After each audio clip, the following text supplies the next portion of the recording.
5 Minutes with Max is filmed before a live studio audience.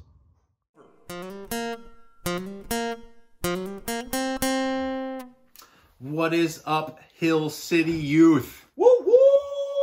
We're back with another Up to 5 Minutes with Max. Last week we talked about part of the Old Testament going up to Noah. This week we're going to start off by kind of introducing why we're talking about all of this. So in the Old Testament, there's these things called covenants. What is a covenant? Well, a covenant is a group of aliens that are trying to wipe out humanity. No! Wait. No. That's Halo, the video game. You know, Master Chief. Pew, pew, pew.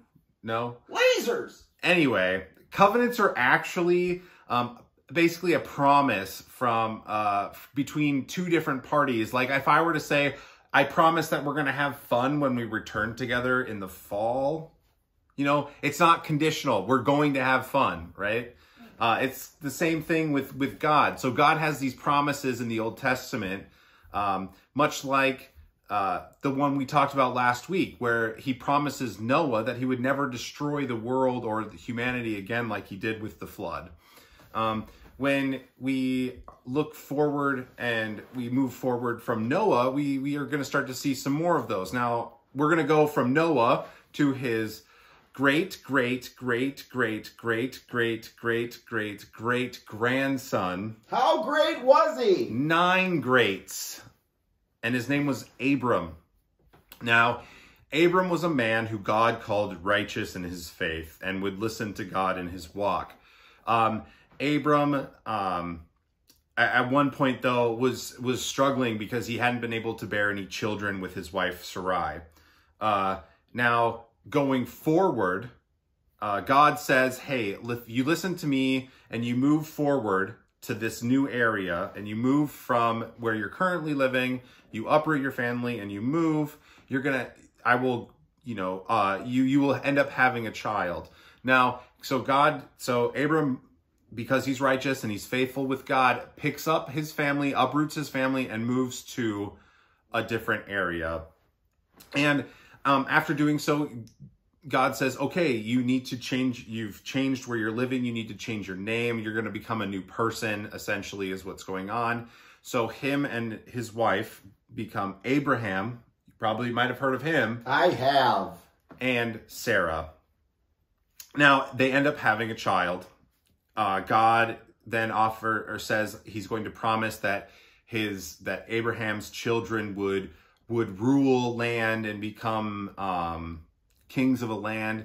This land we know to be Israel at some point in the future, is not just a land though, it's people, and that's why Abraham is kind of considered like the father of Israel when you look at that, because it's from his bloodline that this nation grew.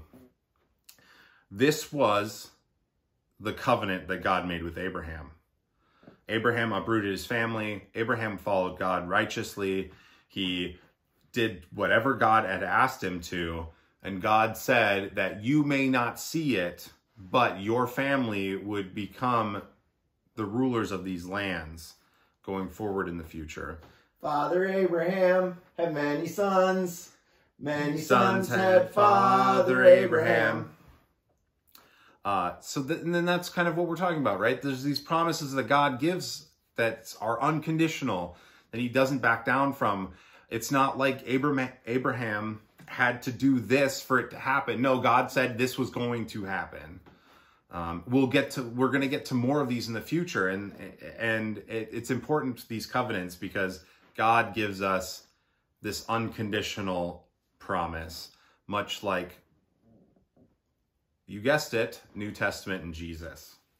The unconditional love, the unconditional forgiveness, all of these things that God offers us as Christians to make us more closer to him and our relationship with him. And so that's it for this week. So let's get another high five. High fives all around. All right. See you next week.